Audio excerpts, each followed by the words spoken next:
Adoramos al Señor. Hoy es día de Pentecostés, es día de celebración, fiesta de las semanas, y vamos a estar trabajando este tema, partiendo del título, el poder del Evangelio. El poder del Evangelio. ¿Cuántos saben que el Evangelio tiene poder? Ciertamente el Evangelio tiene poder. A veces puede pasar que se nos olvida que tiene poder, pero no deja de tener poder porque a nosotros se nos olvide que tiene poder. ¿Me comprende? A pesar de nosotros, el Evangelio sigue siendo Evangelio. Sigue siendo la buena noticia del Señor. A pesar de que nosotros podamos esconder el Evangelio sigue siendo palabra de Dios, poder de Dios para salvación. Mire lo que dice Romanos 1:16. Si tiene la Biblia, lo puede buscar conmigo. Romanos 1:16. Porque no me avergüenzo del Evangelio, porque es poder de Dios. ¿Para qué? Para salvación a todo aquel que cree, al judío primeramente y también al griego. Y ese no va a ser el texto base, pero sí nos ayuda a afirmar que el Evangelio es poder. Y es que el Evangelio es la buena noticia de Dios. Esto es importante, la buena noticia de Dios, no la buena noticia de los hombres. No la buena noticia de los seres humanos, la buena noticia que nace en el corazón de Dios, pero es una buena noticia para algunos, para toda la humanidad. En la visión de Dios hay un anhelo muy grande, y es que el ser humano, y Cristianel lo dijo muy bien ahorita, es que el ser humano que está destituido de toda la gloria de Dios, ¿verdad?, sea libre del pecado, que el ser humano alcance la salvación a través de su Hijo Jesucristo. Y es que Dios en su gran amor está muy interesado en que nosotros le conozcamos. Y yo creo que el conocer a Dios es algo que se da a diario. El conocer a Dios no es una etapa como que yo le conocí, ya con esto basta. No. Yo tengo experiencias con Dios de a continuo, entonces esas experiencias me van a ayudar ¿a qué? A conectar con Dios. Por tanto, esa conexión con Dios me va a ayudar a crecer en Él, porque tengo un conocimiento más amplio según cada experiencia, porque en cada experiencia hay una muestra de los atributos de Dios, hay una muestra del deseo de Dios, hay una muestra de cuánto Dios nos ama y le damos gracias a Dios por eso. Pero Dios está interesado en su gran amor a que nosotros le conozcamos aún más. Es por eso que encontramos, y todo este texto lo estoy utilizando de manera introductoria, que encontramos en Mateo 28, vaya conmigo al Evangelio de Mateo, capítulo 28, versos 18 al 20. Un texto muy conocido por ustedes, tal vez escuchado, pero nos encontramos con este pasaje bíblico conocido como la encomienda, que estando los discípulos en un monte de Galilea, se acerca Jesús a ellos. Qué bueno que Jesús se acerca a nuestra vida. Jesús se acerca a tu vida hoy. ¿Sabes? Jesús se acerca a tu vida hoy. Jesús se acerca a ellos. Y miren lo que les dice, verso 18. Toda potestad me es dada en el cielo y en la tierra. A mí me parece esto de entrada muy importante, porque es necesario saber para quién nosotros trabajamos. ¿Para quién nosotros trabajamos? ¿Quién es el boss? ¿Quién es el jefe? Toda potestad me es dada en el cielo y en la tierra. Pero el verso 19 dice, ahí muestra de la visión. Miren la visión de Dios.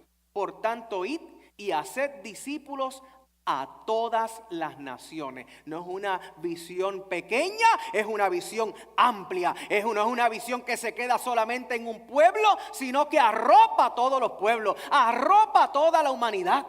Ese es el deseo de Dios. Entonces, por tanto, id. Vaya todo, en todo tiempo. No es vaya un momento y después, no, es todo el tiempo. Hay que ir y hacer discípulos a todas las naciones. Entonces, la misión, bautizándolos en el nombre del Padre y del Hijo y del Espíritu Santo, bautizándolos, enseñándoles que guarden todas las cosas que os he mandado. Hay que ya tiene la visión y la misión, pero hay una promesa. Y he aquí, yo estoy con vosotros todos los días hasta el fin del mundo. Amén. Aún así es, eso es promesa de Dios. Ahora bien, nos presenta el libro de Hechos. Vamos a adentrarnos ahorita en el pasaje bíblico que voy a discutir. Pero nos presenta el libro de Hechos en el capítulo 1. Que Jesús, luego de haber resucitado, se presenta por 40 días a los apóstoles hablándoles sobre el reino de Dios.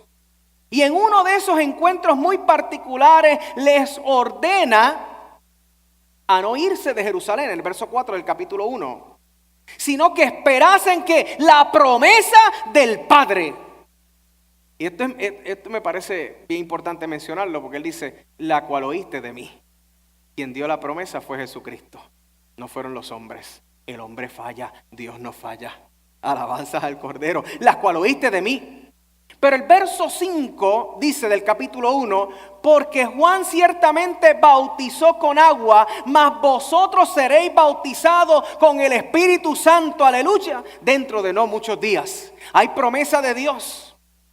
Hay promesa de Dios que Dios va a habitar en nosotros, que Dios va a dirigir a su pueblo, que no solamente va a ser un ritual en las aguas de arrepentimiento, sino que vamos todos los días a ser dirigidos por el Espíritu Santo, porque esa llenura va a dirigir nuestras vidas en todo tiempo. Pero más adelante, en el verso 8, nos muestra las palabras de Jesús a los discípulos antes de ascender al cielo. Y dice, pero recibiréis poder. Pero recibiréis poder cuando haya venido sobre vosotros el Espíritu Santo. Y me seréis testigos. No es para aguantarlo y esconderlo, ¿verdad?, debajo de la tierra. Me seréis testigos en Jerusalén, en toda Judea. No en alguna Judea, no. En toda Judea, no en algunas partes de Judea. En toda Judea, en Samaria y hasta los confines de la tierra. De la tierra. Estamos hablando que el Evangelio es poder. En el Evangelio hay poder, aleluya. Entonces, esto que dice Jesús en el verso 8, haya cumplimiento. Pues seguro. ¿Quién había dado la promesa? Jesús. Si Jesús da la promesa, ¿verdad?, siempre vamos a ver el cumplimiento. Pero el cumplimiento de esta promesa se da en la fiesta de las semanas, o en la fiesta de Pentecostés, como se conoce en el Nuevo Testamento. Y esta fiesta se celebraba en medio de la siega del trigo, donde estaba en medio de todo su apogeo. Y Pentecostés celebraba los 50 días después de la Pascua. Recuerde la salida, la liberación del pueblo de Israel de Egipto. Y se entiende y se comprende que ese fue el tiempo que tomó de salir de Egipto hasta al encuentro en el monte Sinaí, donde recibieron las tablas, los mandamientos y todo ese proceso, partiendo de lo que dice Éxodo 19, verso 1, que luego lo puede buscar. Pero esta fiesta era una fiesta de gratitud. Era una fiesta de gratitud por la provisión de Dios. Era una fiesta de gratitud por la protección de Dios. Era una fiesta de gratitud por lo que el Señor había hecho, y así deben ser nuestras fiestas. Hoy conversaba con Luli, tal vez ella lo compartió con la clase, pero las celebraciones nuestras no nos deben asfixiar. La celebración de Navidad debe ser un momento de gratitud al Señor.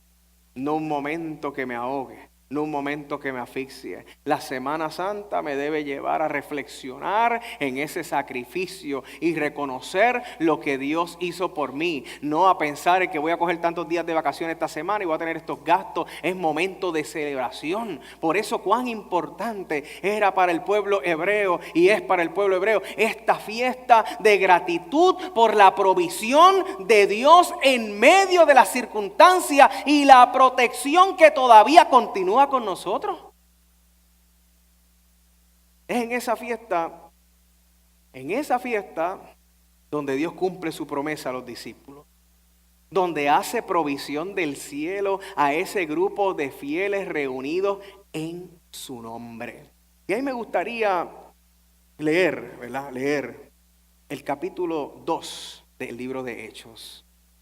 Y acompáñeme en esa lectura. Porque dice, voy a leer varios versos. Está conmigo en el capítulo 2. Cuando llegó el día de Pentecostés, estaban todos unánimes juntos.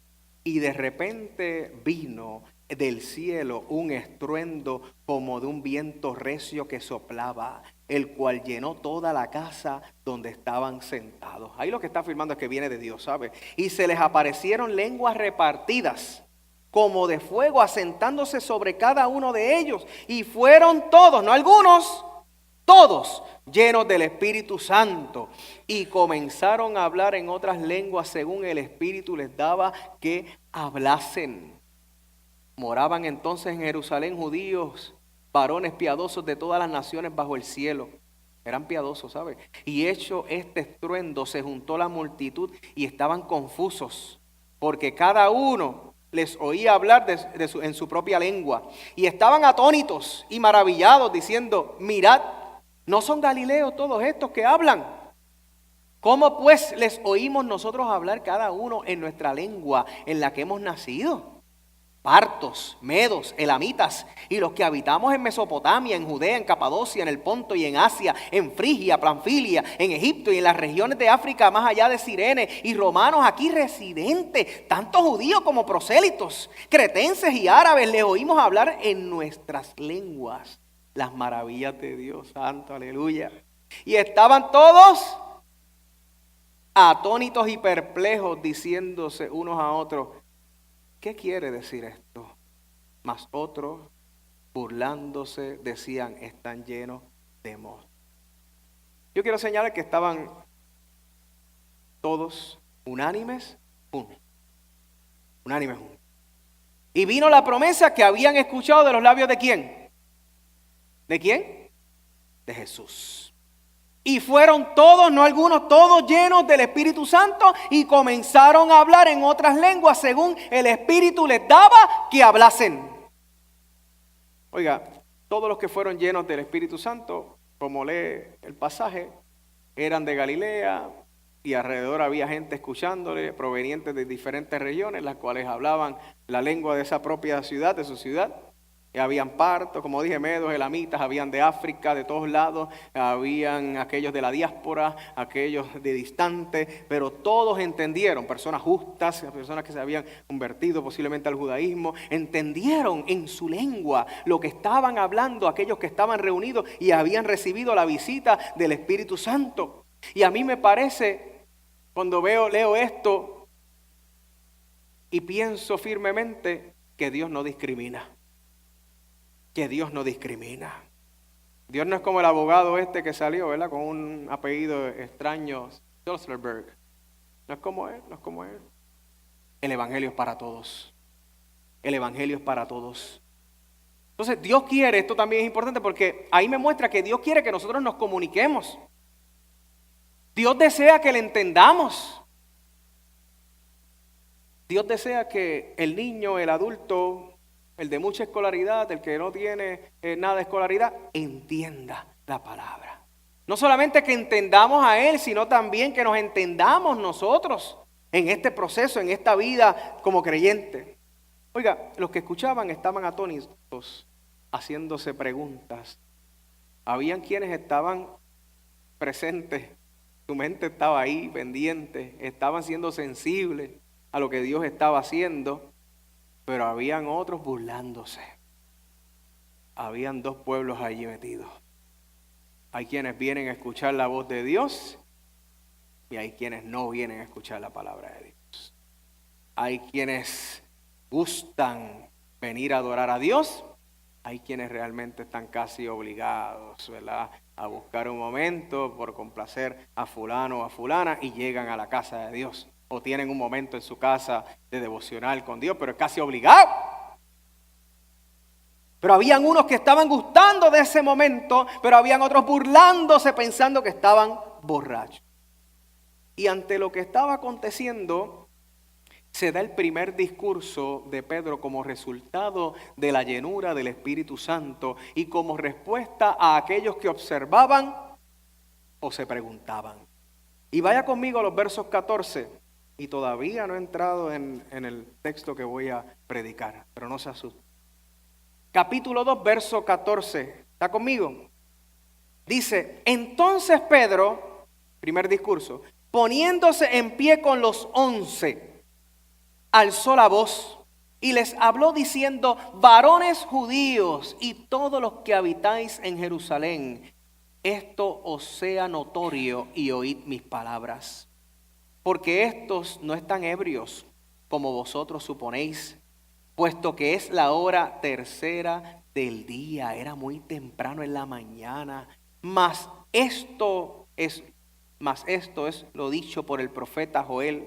Y en los postreros días, dice Dios, derramaré de mi espíritu sobre toda carne. Y vuestros hijos y vuestras hijas, no es para algunos nada más, es para todos. Y vuestros hijos y vuestras hijas, generaciones, profetizarán. Y vuestros jóvenes verán visiones. Y vuestros ancianos, todas las generaciones, aleluya, ancianos soñarán sueños.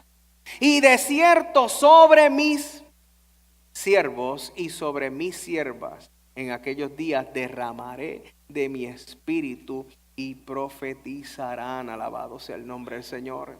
Y daré prodigios arriba en el cielo y señales abajo en la tierra, sangre y fuego y vapor de humo. El sol se convertirá en tinieblas y la luna en sangre antes que venga el día del Señor grande y manifiesto. Y todo aquel que invocare el nombre del Señor será salvo. Vuelve, varones israelitas. Ay, esos son los destinatarios. Varones israelitas, oíd estas palabras. Jesús Nazareno, varón aprobado por Dios entre vosotros, con las maravillas, prodigios y señales que Dios hizo entre vosotros por medio de él, como vosotros mismos sabéis. A este, entregado por el determinado consejo y anticipado conocimiento de Dios, prendisteis y matasteis por manos de inicuos, crucificándole, al cual Dios levantó. Ustedes tienen que meterse en la escena, hablándole a todas esas personas. Sueltos los dolores de la muerte, por cuanto era imposible que fuese retenido por ella.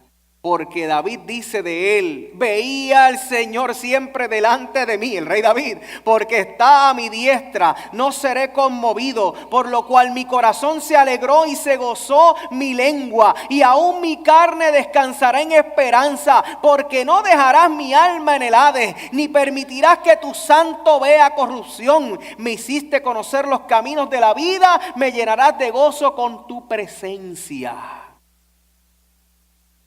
Interpreta esto, varones hermanos, se os puede decir libremente del patriarca David que murió y fue sepultado, y su sepulcro está con nosotros hasta el día de hoy.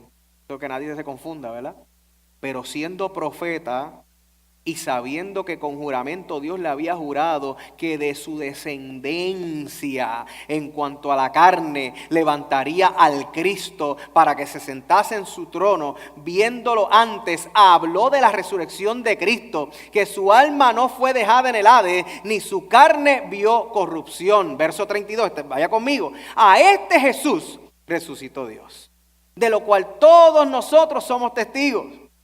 Así que exaltado por la diestra de Dios y habiendo recibido del Padre la promesa del Espíritu Santo, ha derramado esto que vosotros veis y oís. Porque David no subió a los cielos, pero él mismo dice, dijo el Señor a mi Señor, siéntate a mi diestra hasta que ponga a tus enemigos por estrado de tus pies. Sepa, verso 36. Sepa pues ciertísimamente toda la casa de Israel que a este Jesús, a quien vosotros crucificasteis, Dios le ha hecho Señor y Cristo. Aleluya. El mensaje de Pedro, ese primer discurso fue dirigido a Israel. Aquel Israel que había rechazado a ese Mesías. Para ellos fue. Pero Dios entonces ofrece otra nueva oportunidad a través del Evangelio. A través del Evangelio que la iglesia que se levantaba a través de los apóstoles iba a compartir con las naciones. Puede alabar al Señor, ¿sabe? Puede alabar al Señor. Pero hay unos versos siguientes que yo quiero que nosotros enfaticemos. Y son los versos del 37 al 46. Y vamos a trabajarlo y usted los va a ir observando mientras los vamos discutiendo y estudiando. El discurso de Pedro. ¿Qué causó? ¿Qué causó este mensaje del apóstol? Porque causó algo. ¿Qué causó? Y dice, muestra la palabra en el verso 37 específicamente que lo que causó fue una profunda convicción de pecado. Al oír esto se compungieron de corazón. El mensaje de la palabra del Señor no es para entretener. El mensaje del Señor es para desafiar. El mensaje del Señor es para transformar. El mensaje del Señor es para darle un giro a tu vida. Algo tiene que suceder en tu vida cuando escuchas la palabra del Señor. Cuando escuchas, no importa los años que lleves, no importa las décadas que lleves, no importa los meses o las semanas o los días que lleves en el Señor, la palabra siempre te va a desafiar, siempre te va a decir algo nuevo y va a provocar algo en tu interior que se va a reflejar ¿en qué? En el exterior. Pero comienza todo en el interior, comienza en el adentro. Y cuando él predica este discurso, la gente dice que se compungieron de corazón. Se compungieron de corazón. Pero surge algo más. Surge una pregunta. Y esta pregunta es una pregunta muy importante. Porque la pregunta que provoca ese compungir, esa convicción de pecado, es una pregunta legítima. ¿Qué debemos hacer? ¿Y ahora qué? ¿Qué haremos? Me siento de esta manera, porque uno le puede hablar de lo que es el pecado, de lo que es la situación, de cómo uno puede encontrarse, pero no lo podemos dejar ahí. ¿Y ahora qué? ¿Qué haremos? ¿Qué debemos hacer? Y ante eso hay una respuesta clara de parte de Pedro a esa pregunta que hacen todos aquellos que le estaban escuchando. Y la respuesta que es clara se encuentra en el verso 38 cuando les dice: arrepentíos y bautícese cada uno de vosotros en el nombre de Jesucristo para perdón de los pecados y recibiréis el don del Espíritu Santo. Es que tiene que haber un arrepentimiento, tiene que haber un cambio de actitud, tiene que haber un cambio de mente y luego poder testificar en las aguas, descender a las aguas bautismales y testificar públicamente que Jesucristo es el Señor de nuestras vidas. De nuestras vidas. Oiga, usted debe anhelar ese momento del bautismo. Usted debe anhelar que llegue ese gran momento, como tampoco debe olvidar ese gran momento, porque fue el testimonio público que usted hizo, que usted murió a su viejo hombre, a su viejo ser humano y se levantó como una nueva criatura en Cristo Jesús. Y en esa experiencia de arrepentimiento, en esa experiencia de dejar el pecado atrás, viene a morar en nosotros y a dirigir nuestras vidas el Espíritu Santo. Y somos llenos de la presencia de Dios. Oiga, así que hay una respuesta clara a esa pregunta que ellos hacen.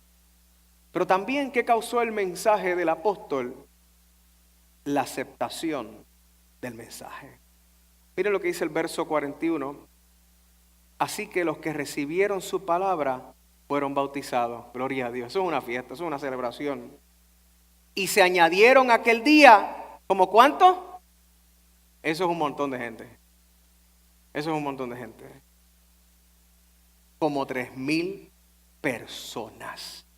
Aceptación del mensaje. Se llevó un mensaje Se llevó un discurso, pero ese discurso tenía un toque especial. Ese discurso estaba lleno del Espíritu Santo, ¿sabes? Eso no fue con la fuerza de Pedro, no. Eso fue dirigido por Dios, dirigido por el Espíritu Santo.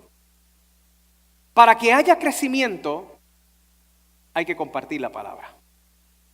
Para que haya crecimiento, hay que compartir la palabra.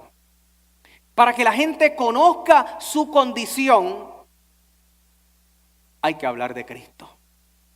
Hay que hablar de la palabra, de lo que establece la palabra. Hay que también hablar de lo que es el pecado y cómo el pecado te ata y cómo el pecado te separa de Dios, cómo el pecado te lleva a muerte, a diferencia de Jesucristo que te lleva a vida. Nosotros tenemos que hablar de Cristo. Si hay algo que establece nuestra visión como iglesia, es que todos conozcan su valor en Cristo.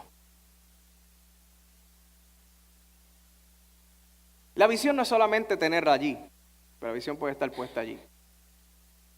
La visión tiene que estar grabada aquí. En cualquier empresa, si una empresa quiere tener éxito, tiene que tener la visión, la misión, sus valores, como le quieran decir, aquí y aquí. Tiene que vivirlos. Por tanto, puede estar escrito en las paredes, pero si el liderato puede estar escrito en las paredes, pero si la congregación no lo internaliza, no lo vive, de nada vale. Entonces es necesario que nosotros estemos claros de cuál es nuestra visión. Que la gente que llega, que se acerca o que nos topamos en la calle conozcan su valor en Cristo. Porque no solamente hacemos iglesia en el templo, porque esto es una estructura. Esto es una estructura. Algo interesante que quiero contarle, quiero hacer un paréntesis. La iglesia de Humacao, el templo, debo decir, corregir.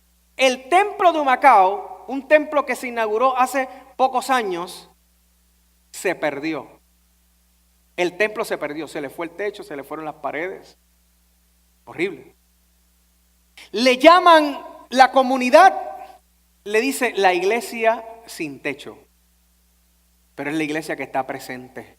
La iglesia sin techo es la que nos está ayudando. Pero lo que le quiero decir es que para testimonio de la comunidad, de ellos mismos y para nosotros, es que se fue el techo, se fueron las paredes, pero la visión y la misión quedaron plasmadas en las paredes y nadie las pudo sacar. Es que vengan los huracanes, es que vengan las adversidades, vengan las situaciones que vengan. La visión, lo que Dios ha puesto, la visión tiene que estar aquí en el corazón de nosotros y no se puede ir jamás. Tenemos que tenerla ahí. Apretar en el corazón, en la mente, en todas nuestras acciones, en todas nuestras proyecciones, en toda nuestra programación, en todo lo que hacemos, en todo nuestro andar, en nuestro caminar, en el trabajo, porque nosotros somos iglesia, nosotros no somos un templo, somos fuera de aquí. Si usted se cree que es esto, está equivocado. Es fuera de aquí. Es fuera de aquí. Que se hace iglesia. Que se hace iglesia con la gente. Entonces afuera es que usted afirma, o usted está en el trabajo compartiendo con ese compañero o aquella compañera, usted afirma, ¿verdad?, que esa persona es valiosa para Cristo. ¿Cómo? A través de nuestras acciones, a través de lo de que demostramos, ocupándose. Vino cansada tu compañera, te traigo algo, necesitas algo. El pana tuyo, ¿verdad?, que está en el trabajo todo el tiempo, no trajo para comer y tú trajiste ahí un arroz con gandules, pernil, ensalada de papa y todas las cosas. Y tú lo ves así como que mirando esto de snack para los Doritos y no tiene chavos tampoco. Mire, comparta. Él va a ver la chequina de Jehová. Y usted está haciendo la voluntad de Dios. Usted está haciendo la voluntad de Dios. Es decirle, mira, tú cuentas, tú vales para mí, tú eres importante para mí. Y eso es necesario nosotros hacerlo. Entonces, en ese proceso, ¿verdad?, que hablábamos ahorita de la encomienda y todo este asunto, que estamos hablando de cómo se acepta el mensaje y educar a las personas, hay que educarlos en nuestra misión. Hay que educarlos en nuestra misión como iglesia. ¿Para qué? Para que se desarrollen saludables. Tú quieres gente saludable, tú quieres hijos saludables, tú los tienes que educar, tú los tienes que dirigir. Los otros días yo estaba comiendo en un sitio, estaba con Nairis, y estábamos comiendo así y le ha dado una perreta a un nene. ¿Cómo que le llaman eso? Tantrum, ¿verdad? Le dio una cosa de esa, bien mala, y se tiró al piso. ¡Ah! Y yo así. Y no adivine porque no van para el cielo, pero lo que yo dije fue, yo le pago a un hijo mío que haga eso. Siempre sale eso. Yo le pago a un hijo mío, yo soy el padre rudo. Pero la realidad es que yo no sé cuál es el asunto del nene, ¿verdad? La situación, ¿verdad? No la conozco, así que no voy a juzgar, pero nosotros, viendo eso, nosotros tenemos que educar. Mire, cuando yo visitaba con papi, cuando nosotros visitábamos, papi no era pastor, pero íbamos a fiestas, actividades y eso. Cuando íbamos, la gente nos decía así, ¿quieren algo de comer? ¿Quieren algo? ¿Quieren esto, lo otro? Y nosotros así hacíamos. Mirábamos a papi. Ahora yo veo que llega un niño y abre la nevera. ¿Qué hay? Y uno, ok, nene, a ti no te enseñan modales. Vente por acá. Pero antes era así, y uno, ¿verdad? Y yo no soy tan de antes, pero antes era así. A mi tiempo también. Y papi hacía así, se agarraba la hebilla, hacía así, nosotros. Yo no estoy diciendo que esa es la manera correcta, no estoy diciendo eso, ¿verdad? Cada cual va a trabajar el asunto consigo, pero lo que quiero decir es que cuán importante es disciplinar, cuán importante es dirigir, cuán importante es educar. Entonces a una persona, un neófito en la fe, una persona nueva en la fe, una persona que usted está compartiendo el evangelio, que está discipulando, usted tiene que enseñarle, usted tiene que trabajar con ellos. Y miren lo que dice nuestra misión, que vamos a afirmar valía. A través de lo que mencionaba ahorita y otras cosas más. Vamos a capacitar, y el capacitar toma tiempo. Todo educador que está aquí presente sabe que capacitar a una persona en un área, o aquel que ha sido jefe y capacitarlo en una línea caliente de comida o en algún trabajo que se necesita alguna destreza o seguir alguna dirección en particular, toma tiempo ese proceso de capacitar. El yo capacitar a Abel para que pudiese hacer los gabinetes me tomó mucho tiempo. Cuando yo trabajé unos días nada más con Abel, yo me fui con él y hice unas cositas con él, era más bien cargar cosas y todo eso, todo lo bruto lo hacía yo. Entonces, pues, tomó tiempo. En una, él me dijo, Rosea una pega, pues yo pienso que pega como pega blanca, y yo empecé, él casi le di un yello, porque esa pega es bien cara, y yo estaba tirándola así como si estuviese pintando eso, y él ahí me tuvo que enseñar y educar y decir, mira, no, que esta pega, ¿verdad? Es lo otro, y yo, así, ¿verdad? Es un proceso, ¿verdad? Capacitar a las personas. Pero no solamente capacitar, es empoderar, es dar la confianza de que tú también puedes hacerlo en el nombre del Señor. Porque nosotros lo hacemos y a veces pensamos como que yo lo hago y nadie más lo puede hacer. Mentira del diablo. No, mentira, totalmente mentira.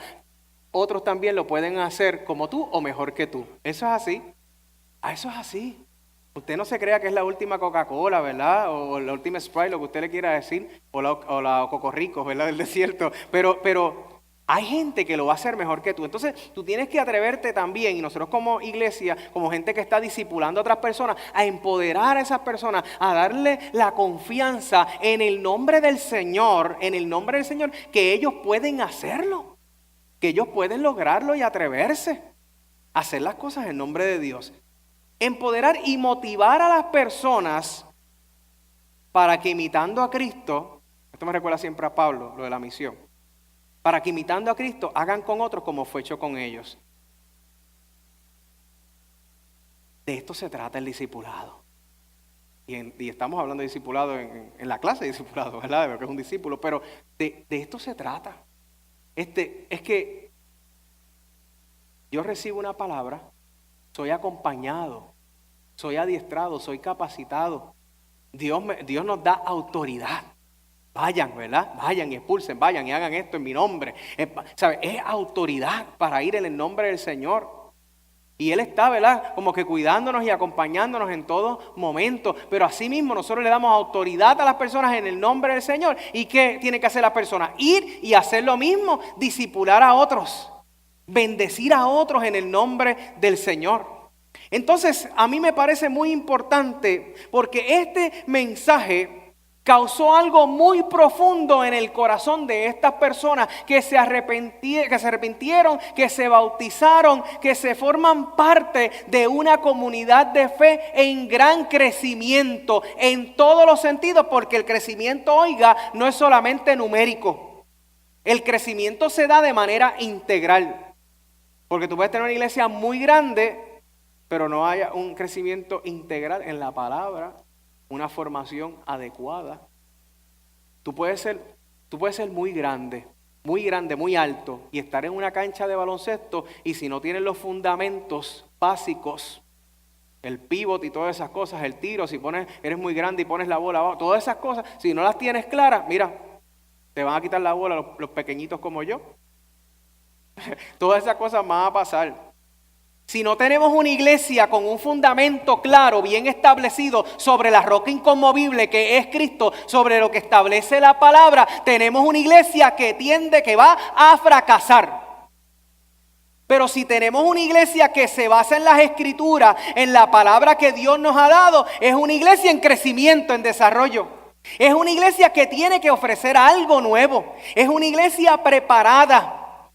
Entonces Jesús había preparado a estas personas. Jesús había preparado a estos discípulos. Jesús había prometido, ¿verdad?, que el Espíritu Santo vendría sobre ellos. Y ellos creyeron en esa palabra y esperaron. Qué bueno es esperar en el momento de Dios. Qué bueno es esperar en el momento y la visita de Dios. Oiga, porque cuando Dios nos visita pasa algo. Cuando nosotros nos adelantamos a eso, pues nos escocotamos. Pero si espero pacientemente en ti, Jehová, aleluya, hay algo grande tiene que pasar. Algo grande tiene que pasar sobre mi vida y sobre tu vida. Ellos esperaron pacientemente.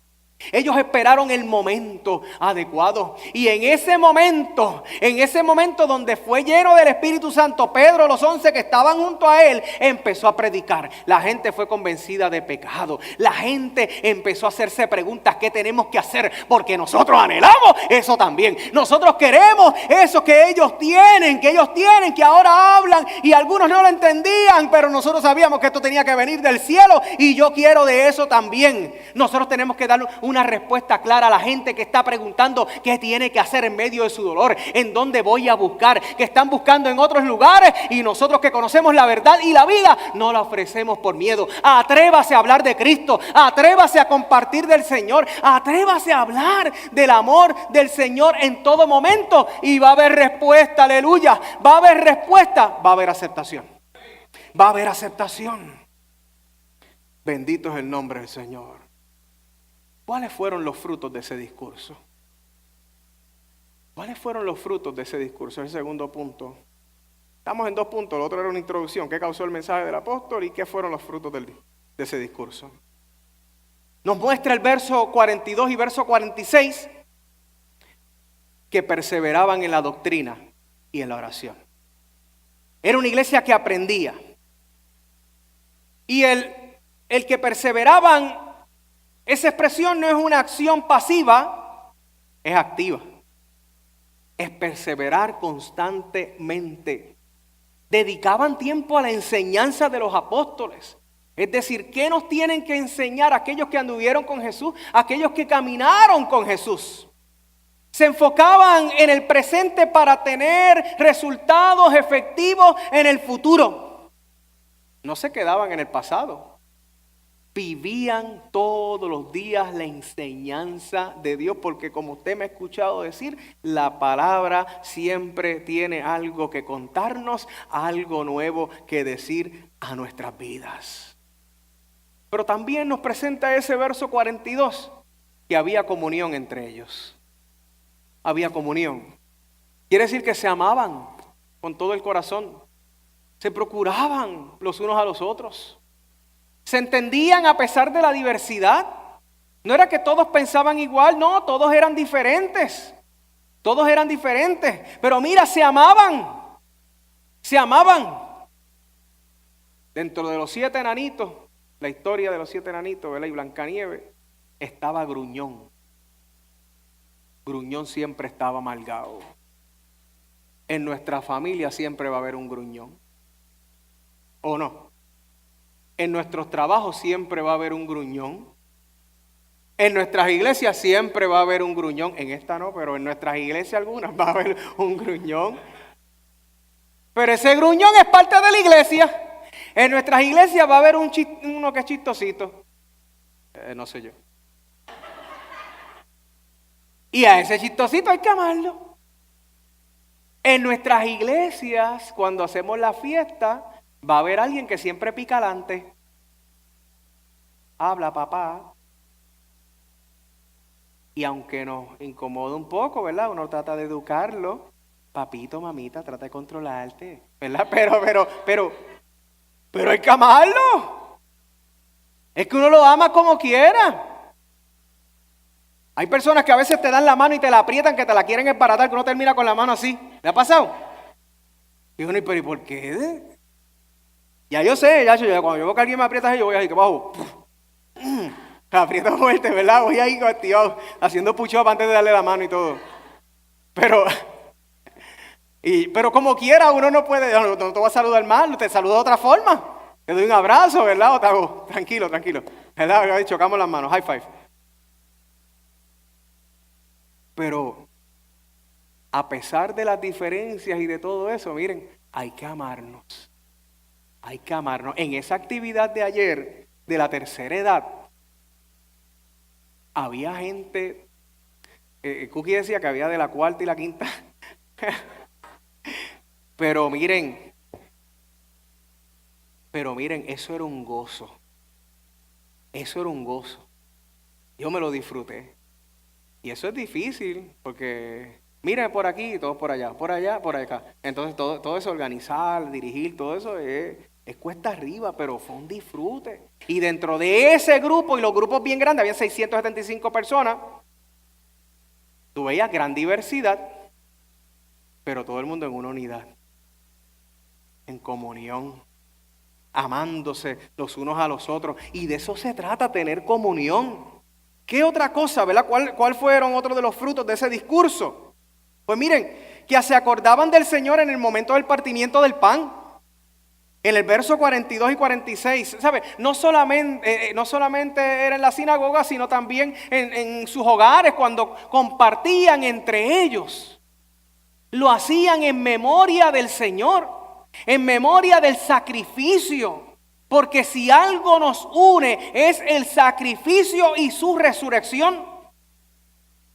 Entonces nuestros encuentros, eso es un fruto grandísimo, porque eso provocó el discurso en toda esa iglesia naciente, esa iglesia que se levantaba, que comenzaban ahora a reunirse, pero nos reunimos en el nombre del Señor. Miren, yo pensaba hoy en la mañana en esto.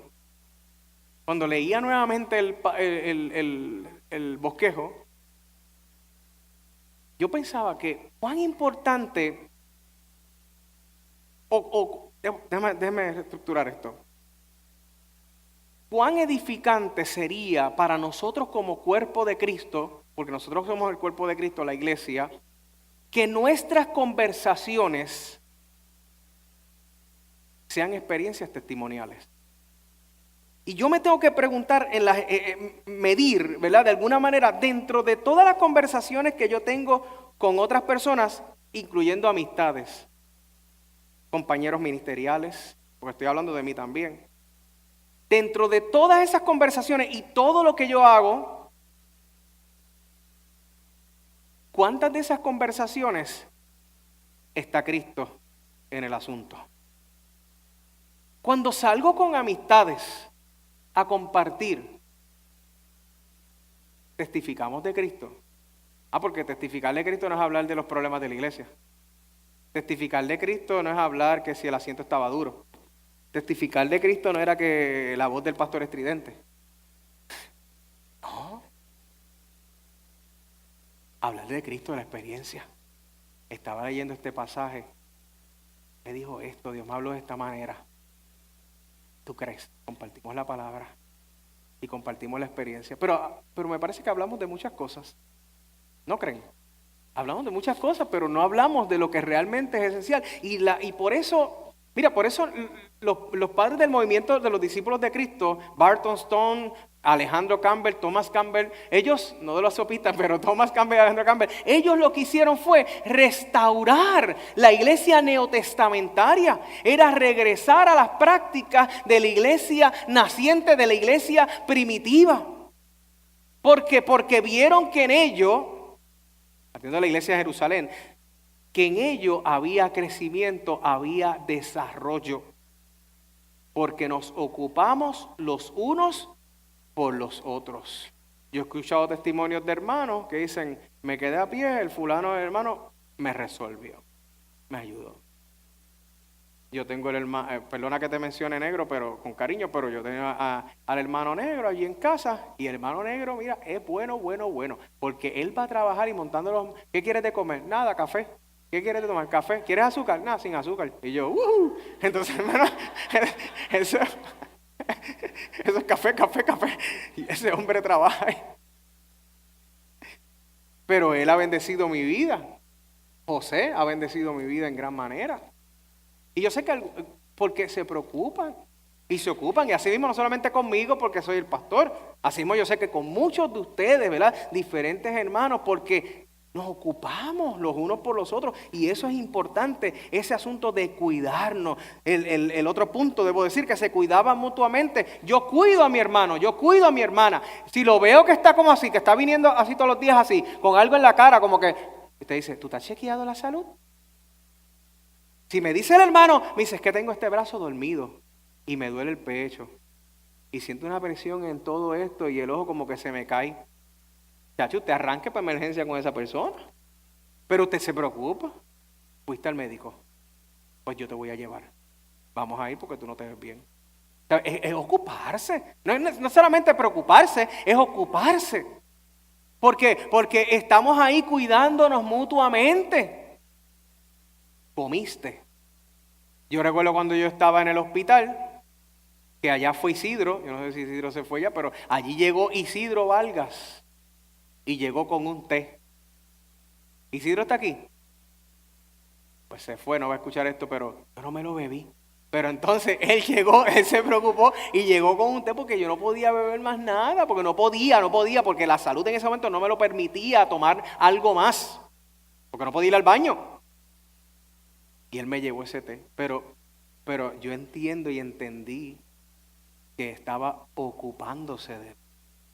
Y cuando aquel momento de la piedra, quien me llevó al hospital, yo dije, Luli, tienes que predicar tú a las 4 de la mañana. Luli vio la gloria de Dios. A las 4 de la mañana decirle eso, entonces yo le dije, Néstor fue el que me llevó. ¿Te recuerdas, abuelo Néstor? Néstor me llevó. Pero oiga, yo traigo esto así para que nosotros lo podamos entender porque no me puedo quedar allá en el libro de Hechos nada más. Es que allí este señor, que yo aprecio mucho y lo tengo en gran estima, me acompañó allí. Y después me desaparecí. Él decía, sí, una persona chiquita por así que se me perdió. Ahí lo dejé de querer. Pero oiga, yo me sentí, y tengo que decirlo, que me sentí pastoreado. Como cuando, yo no sé si Michael sabe esto, pero como cuando un día Michael me vio y me miró a los ojos y me preguntó, ¿cómo está, pastor? ¿Cómo se siente, pastor? Algo así fue. Esa pregunta, yo me quedé mirando y yo dije, bien. Yo me sentí pastoreado. Gloria. Ajá. Ajá. Amén. Qué bueno.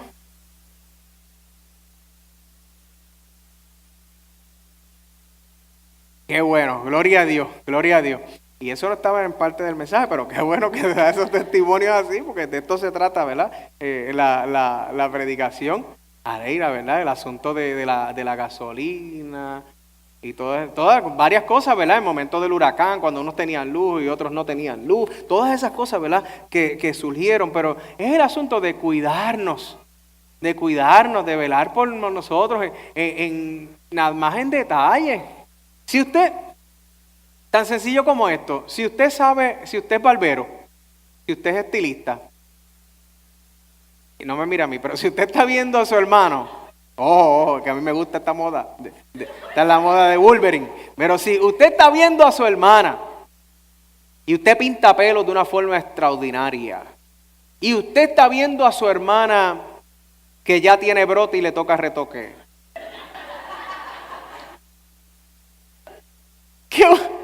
usted lo que va a hacer es que va a cuidarle a su hermana. Mire que no estoy diciendo hermana, y si hermano también, pero que estaba hablando de hermana. Usted cuida a su hermana y te dice, como son familia, ¿verdad? Pues son familia en la fe. Te dice, chacho, te voy a dar un blower que vas a quedar clean, te voy a dar tinte que vas a quedar nice. Y usted lo hace, porque nos cuidamos los unos a los otros. Y nos cuidamos los unos a los otros. Si usted va a la casa de su hermano y ve la casa que está destrozada sin pintar ni nada, nada de esto, y usted se queda así y dice, ya, tiene esta casa bien fea, wow, qué fea. Y te va, nada hace. Pero dice, ¿por qué no hacemos un equipo de trabajo y te ayudamos a pintarla? Porque no tengo chavos para la pintura. Pues vamos a buscar la forma. En Home Depot a veces la gente devuelve ¿verdad? Los devuelven y eso. Tal vez encontramos un color que machea o que te gusta y podemos pintar la casa. O tal vez si no podemos, ¿verdad? Buscar el dinero, pero hacemos algo. El patio está alto. Ay, que me duele la espalda, no puedo recortarlo. Yo espero voy a orar por ti para que te recuperes, para que lo puedas recortarlo. Pues está bien, usted ora para que esa persona se recupere, pero usted puede también ayudar a recortar el patio, ¿verdad? De eso se trata, de cuidarnos mutuamente. Pero también nos muestra otro fruto, es que alababan a Dios. El verso 47, alababan a Dios, alabando a Dios, decían. Y otra cosa que dice, para ir resumiendo, el número de los salvos aumentaba diariamente. Diariamente la gente llegaba. Diariamente la gente se acercaba porque querían conocer de Cristo. Usted ha sido testigo, yo estoy seguro de eso, ¿verdad? Que ha sido testigo de llegar a unas casas, a unos hogares, debo decir, unos hogares donde usted dice, yo no me quiero ir de aquí. Donde usted se sienta y usted simplemente se queda dormido tranquilo. Y usted dice, ay, aquí se siente una paz y una tranquilidad. También me imagino que ha llegado a hogares donde parece que habita el demonio de Tasmania, ¿verdad? Porque es una cosa que usted dice, ¿qué es esto? ¿Qué es esto? No puedo ni estar ni aquí ni un momento porque siento una cosa tan, ¿verdad? Y mire, es el asunto de la pelea, el asunto de la discusión. Mira, recoge eso, mira esto, lo otro. Y usted queda como, ay, Dios mío, tengo que salir de aquí. Déjame hacer una oración rápido, fast track, para poder irme rápido, porque aquí está Gadar y su madre. Entonces, pues miren, pero hay gente que al ver el testimonio, el buen testimonio que da desde el seno del hogar, quieren habitar y quieren llegar a su hogar. Y usted le dice, no se quede por tanto tiempo, ¿verdad? Calabaza, cada cual para su casa. Pero la gente que va a anhelar llegar a ese lugar, anhelar llegar a su casa. Y qué bueno es eso, que quieran llegar a la iglesia. Y recuerde que la iglesia no es el templo, la iglesia es usted. Pero que también quieran llegar a nuestro templo y les sea agradable, les sea bueno. Que desde el estacionamiento reciban un gran saludo. Desde la entrada una buena experiencia. Al sentarse, ¿verdad? Un momento motivador en el espíritu. Al salir, que también, porque puede ser que la entrada sea muy bien y al salir diga, mira, nena, salte que tengo prisa, ¿verdad? Todas esas cosas. No. En la casa del Señor jamás, ¿verdad? Tiene que darse la fiesta en paz. Yo compartía el miércoles algo con el grupo de hermanos que estaba reunidos en el tiempo de oración. sobre un libro, y perdónenme a aquellos que estuvieron el miércoles, pero quiero abundar un poquito más sobre ello. Compartía sobre un libro de Tom Rainer, que este libro de Tom Rainer se titula Surprising Insights from the Unchurched. Es algo sorpresivo sobre, ¿verdad?, el estudio que se hace de las personas que están fuera de la iglesia. Y el pastor Tom invirtió 3 años estudiando la percepción de las personas que no van a la iglesia sobre el tema de la iglesia. Personas que no van a la iglesia hablando sobre el tema de la iglesia. Y en el estudio entrevistó a personas, ¿verdad?, de los Estados Unidos y Canadá. Fue un equipo de 17 personas que cubrieron 50, ¿verdad?, estados y los 50 estados y a lugares en Canadá. Y estas entrevistas fueron a personas de diferentes grupos étnicos, de diferentes realidades socioeconómicas, hombres y mujeres, personas de diferentes escolaridades. Y dentro de las 10 respuestas que hubo, hay una que es la más que me llama la atención. Y una que Tom Rainer dice, si te olvidas de todas, recuerda esta que es la más importante. Y él dice, es que un 96%, abunda mucho más información sobre la estadística y todo, pero un 96% de los encuestados, es decir, 9 de 10 de las personas que no van a la iglesia, dijeron que ellos llegarían a la iglesia si fuesen invitados. Wow. Así mismo. Si fuesen invitados. Entonces, eso es un gran desafío. Eso es un gran desafío que nosotros tenemos. Porque a través de nuestra invitación, las personas llegan y conocen de Jesús. Y conocen del Señor. Pero esa invitación también se puede cerrar por nuestro testimonio. Anhelemos que el testimonio nuestro sea uno que invite a la gente a la casa del Señor. Y yo sé que usted lo hace, pero eso hay que reafirmarlo. Yo sé que usted lo hace. Yo sé que usted ama a Dios sobre todas las cosas. Yo sé que usted busca el rostro de Dios y yo no tengo duda de eso.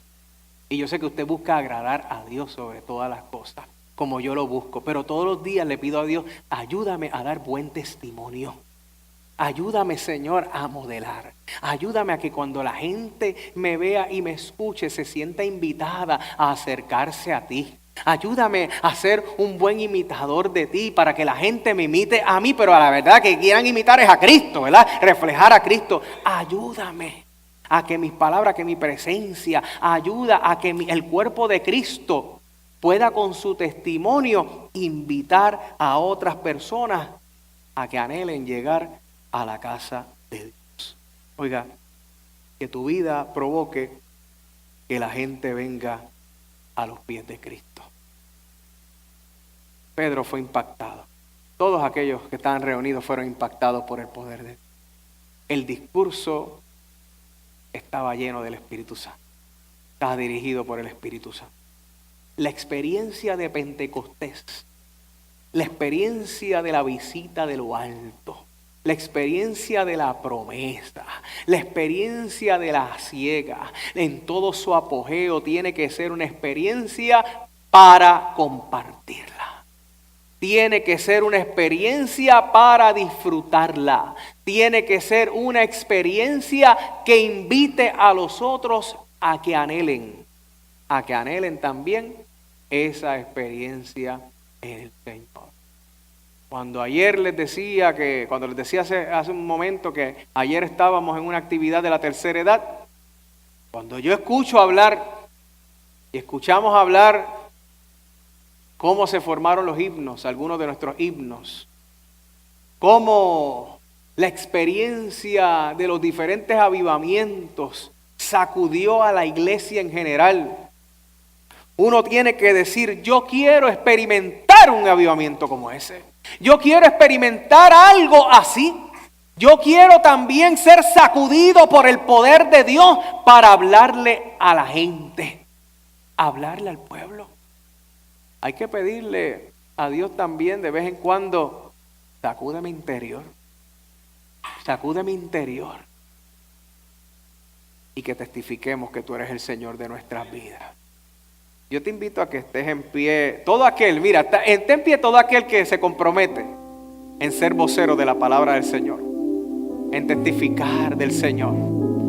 En todo aquel que quiere una nueva experiencia con Dios, porque mire, esto lo debemos anhelar a diario, anhelar una nueva experiencia con Dios, con el Señor, y que el discurso, el mensaje que usted dé frutos. Si hay alguien que quiere pasar al altar y decirle al Señor allí de rodillas en el altar y decirle: Señor, visítame, hazlo también, como tú quieras. Tú quieras. Pero mientras cantamos, adoramos al Señor,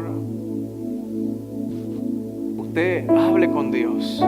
Hable con Dios. Usted está ahí esperando. Hay algo que usted está esperando. El Señor lo sabe. Usted lo sabe, lo conoce. Tal vez usted está esperando algo impaciente, pero el Señor te quiere dar otra cosa aún mayor. Estás desesperado por algo, pero el Señor quiere darte algo aún mayor, que va a cambiar el rumbo de tu vida.